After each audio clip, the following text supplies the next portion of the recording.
However, we all know that there is absolutely no evidence that somehow Impella versus balloon pump, there is any mortality benefit.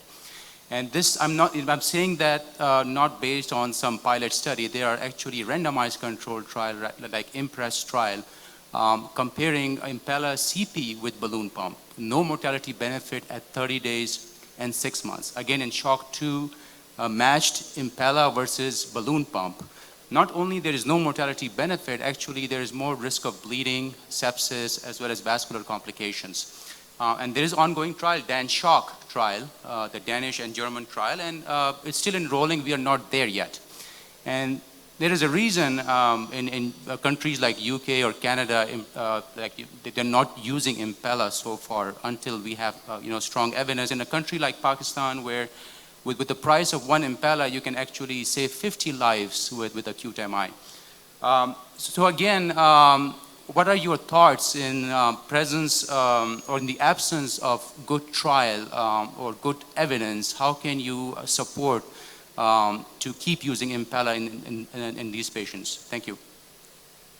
Sure, no, thank you. Great question. I think, this is obviously something that we hear, we've been hearing for a long time. So I think, the first thing I would start to say is that be very careful as to, what evidence you're reading and what it says. I think a lot of the trials that you describe, one, are not powered to really show a difference.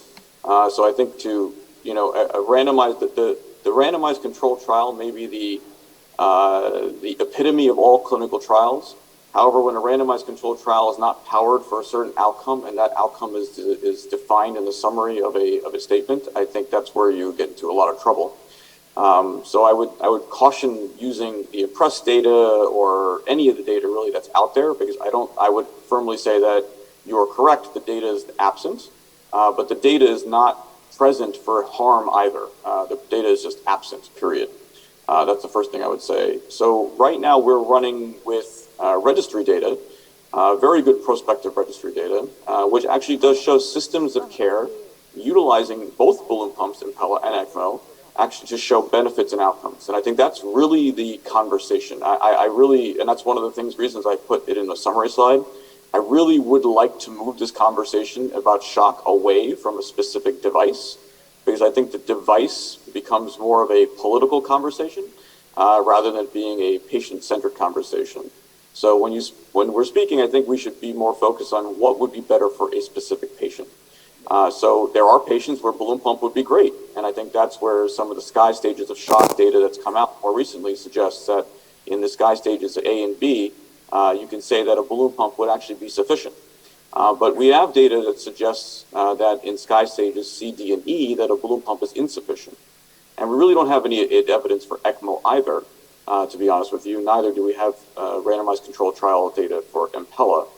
The good news is that we will be having randomized controlled trial data that will be coming out for this particular purpose. As you said, the danger shock study is one study that we don't have the data for.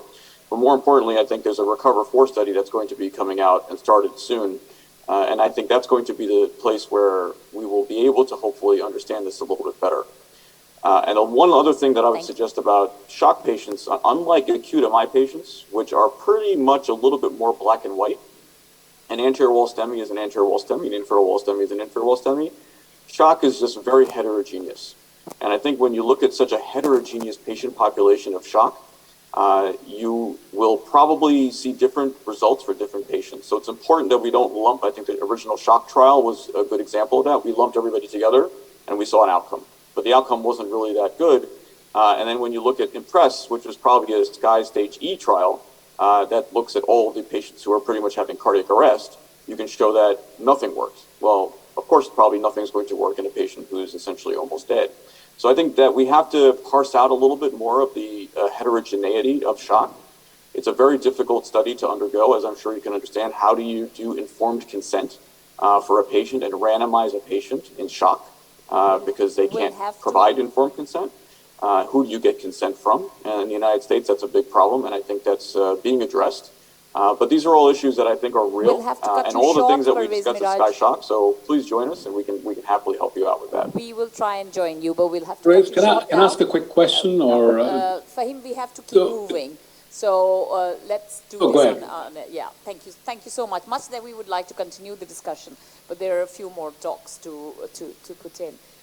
We have Dr. Tariq Sahab from USA with his talk on post-PCI DAPT, short versus long duration. What's the status in 2023?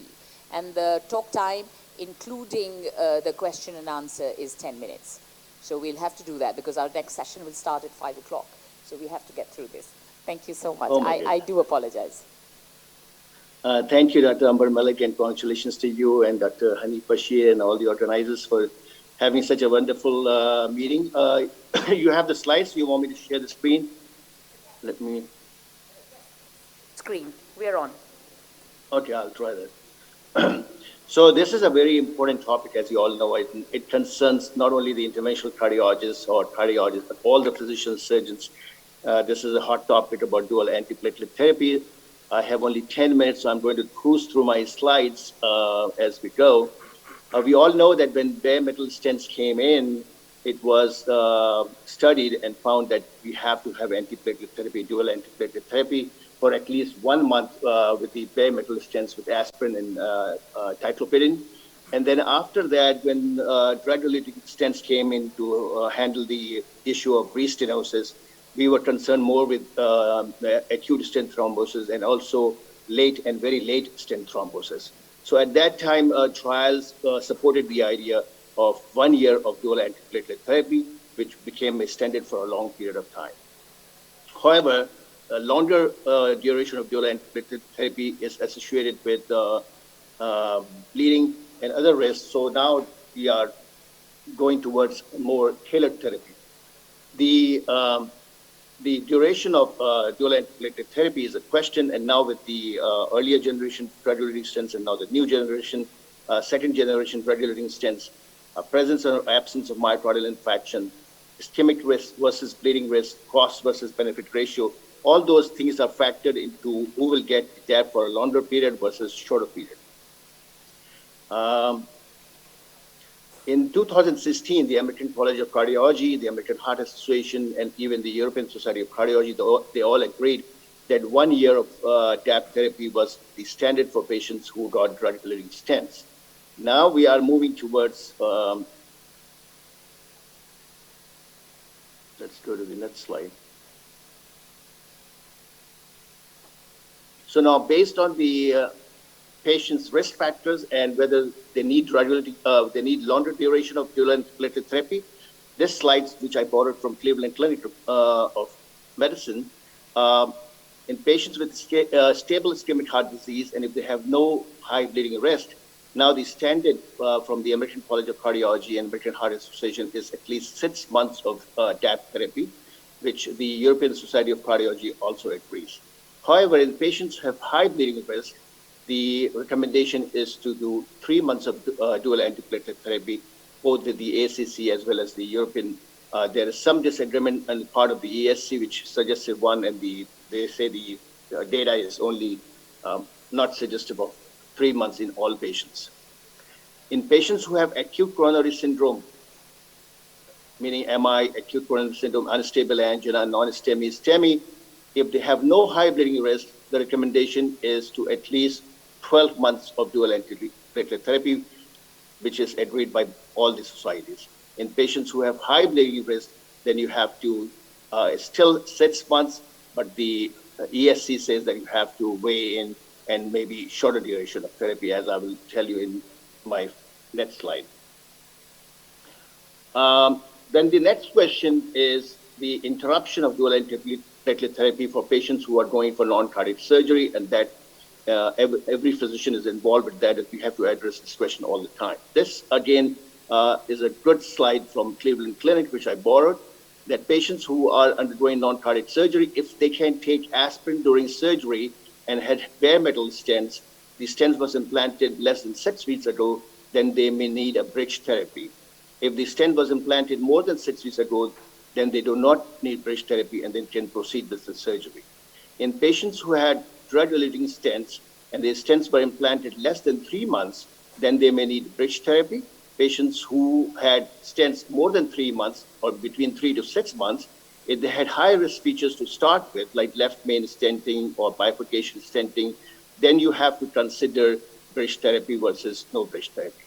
In patients who cannot even take aspirin during surgery because of high bleeding risk, then cardiology consultation should be called and it should be individualized. We will skip this slide because of the time. The next question is the dual antiplatelet therapy for more than 12 months for longer duration. We know that 12 months was recommended initially by all the societies, but it was also seen that in patients, in stable patients without high bleeding risk, if you continue the therapy after 12 months, up to 18 months, there were less stent thrombosis, less MI, but at the cost of increased bleeding and increased mortality, though the mortality was not necessarily cardiac related. So how do we address this issue? We can use the precise DAPT score or the DAPT score to assess the bleeding risk and the stent thrombosis risk, and I'm going to skip this, and we can look at this later. So now the recommendation is that there are some new studies, the Twilight study, which studied with the ticagrelor with or without aspirin in high-risk patients for 12 months and beyond. And then it was found that if you do a monotherapy with ticagrelor, then the bleeding rates were less, and also the stent thrombosis rate were less than before. So that is one thing. The two other studies, the Evolve DAPT study and the Twilight study, they both addressed 3 months of dual antiplatelet therapy in patients who got second-generation drug-eluting stents like the everolimus eluting stent, synergy stents, and it was found that the stent thrombosis rate was about 0.2% at 1 year, and the death and MI rate was also comparable. So now 3 months of dual antiplatelet therapy can be considered in some patients. Now we have the, what is the latest, the Onyx 1 global study that was just released recently, that 1 month of dual antiplatelet therapy in patients who had second-generation drug-eluting stents may be sufficient enough for patients who have high bleeding risk.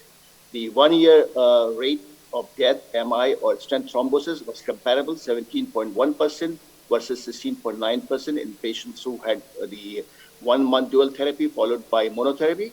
And the MI rate was actually lower, 4.3% versus 6.8%.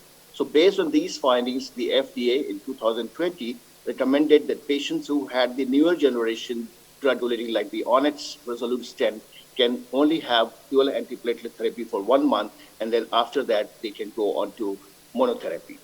The latest one is the Master DAPT study, which also studied the same thing. That was 1 month of dual antiplatelet therapy in patients who got the second-generation drug-eluting stents, and it was found out that that was followed by additional 2 months in patients who got standard therapy, and the result was non-inferior to the standard therapy. So the current recommendations are that in patients with high bleeding risk, they can have, if they have the second-generation drug-eluting stents, they can only take dual antiplatelet therapy for 1 month, and then it can be stopped safely. For patients who have no high risk, then still the standard is 6 months of dual antiplatelet therapy. Thank you. Thank you very much, Dr. Tariq Sahab.